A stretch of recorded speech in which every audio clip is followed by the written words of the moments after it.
Bonjour, donc le cours sur le triphasé, je reviens un petit peu dessus. On a déjà abordé la chose en cours. Excusez-moi 2 secondes, on va remettre ça à l'écran. Voilà, donc le cours sur le triphasé, on a vu le monophasé. Donc entre phase, nous on avait une tension entre phase et neutre. Donc on va toujours retrouver le neutre. Donc le monophasé, généralement, en France, il vient du triphasé. EDF, en fait, ils ont un réseau triphasé avec un neutre distribué.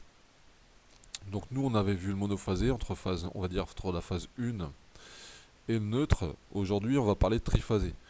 Donc le triphasé, il y a beaucoup de choses à dire dessus. On va déjà aborder les trois tensions, les courants. On va déjà aborder ça. Et les deux couplages. En fait, on a deux grands couplages à connaître en triphasé, le couplage étoile et le couplage triangle. Donc en fonction de ça, on va avoir des caractéristiques des circuits, enfin des modèles de circuits qui sont relativement différents. En couplage étoile, en fait, c'est les tensions qui sont pas identiques. Comment dire, en étoile, on va avoir des tensions simples V et des tensions composées U. La tension V, c'est en fait c'est le 230 volts que vous aviez vu en monophasé. Et la tension U, c'est la tension entre phases, en triphasé entre guillemets. Donc forcément, si on a deux phases, on est déjà au moins, on n'est plus en monophasé. Donc on a U entre phases, V entre phase et neutre. Et bien qu'en fait le potentiel V il est pris par rapport au neutre sur une phase et le potentiel U il est pris sur entre deux phases.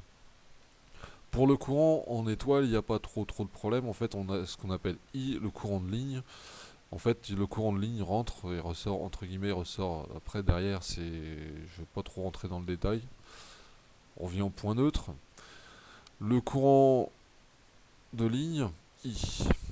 Maintenant, on va passer sur un couplage triangle. Donc on retrouve nos tensions composées. Là, il n'y a plus de tension simple parce qu'en fait, il n'y a plus de neutre. En fait, vous voyez bien que les résistances, en fait, elles sont prises entre phases, il n'y a plus de neutre. C'est au niveau des courants que ça se complique un petit peu. C'est des sommes vectorielles, donc la loi des nœuds en monophasé, elle s'applique pas aussi simplement que ça. Il faut passer par des sommes vectorielles. On va voir ça après les constructions avec les diagrammes de Fresnel. En triphasé triangle, vous avez les résistances, elles sont soumises, ici les impédances, elles sont soumises à la tension entre phases directement. Voilà, là en fait la tension on la retrouve entre phases. Le récepteur est placé entre phases. C'est au niveau des courants que ça va se compliquer un petit peu. On va voir ce qu'on appelle les courants de ligne, I, et les courants dans les récepteurs, en fait le J. On fait la différence entre les deux. Donc le rapport entre les grandeurs pour V et U et J et I, c'est racine de 3. C'est-à-dire que U est racine de 3 fois plus élevé que V et I est racine de 3 fois plus grande que J. Ça, c'est donné la formule. On va voir ça. Donc là, vous avez une mesure qui est faite avec les appareils d'aujourd'hui, hein, analyseur de puissance. En fait, il vous donne les tensions. Donc là, vous avez les tensions simples et vous avez les déphasages. Voilà. Ça, c'est un oscillogramme. Les relations entre les tensions simples et composées, donc en fait, on peut construire ça par un diagramme de Fresnel. Donc on a vu qu'en triangle, on n'avait pas le souci. Hein. Donc c'est directement les tensions entre phases. Par contre, donc les tensions entre phases, vous les retrouvez, c'est les grands vecteurs. C'est le grand vecteur qui est construit en vert. Les tensions simples, c'est des petits vecteurs qui permettent de le construire. Donc ça, c'est en fait pour le couplage étoile. En fait, là, on va construire les tensions composées sont construites depuis deux tensions simples. Le détail est donné ici dans le cours. Je ne vais pas trop rentrer dans le détail, vous pourrez le lire. C'est une construction vectorielle. Il faut savoir le faire. On l'avait fait. Je vous demanderai peut-être de le refaire en TP. Vous avez ensuite un oscillogramme. Donc en fait, on a des fréquences.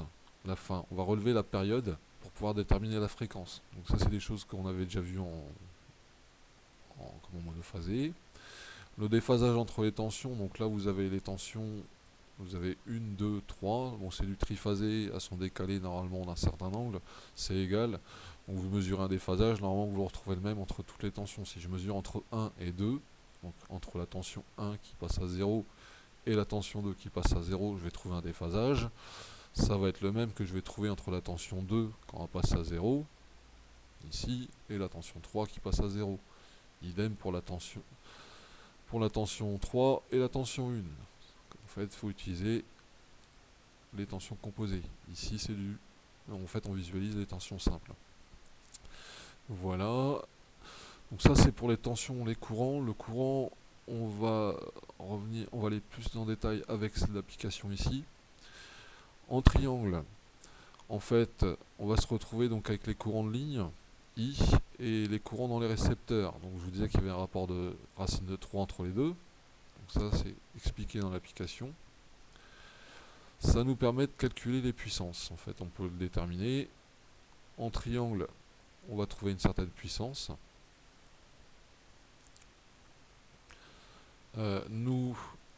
Enfin là, c'est donné, la puissance est donnée par le constructeur. On va déterminer la résistance. Donc ça, c'est dans un couplage triangle.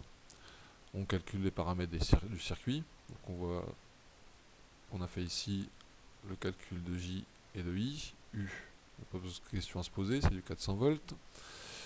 On a la puissance donnée par le constructeur, on détermine nos courants, on a calculé aussi notre résistance. On va réutiliser la même résistance, mais on va faire un couplage étoile.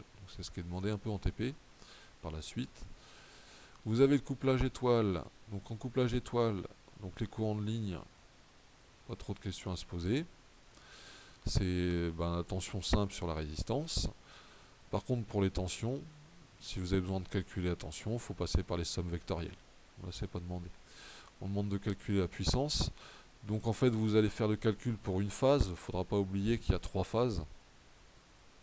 Parce que vous êtes en triphasé. Donc il y a 3 phases. La formule,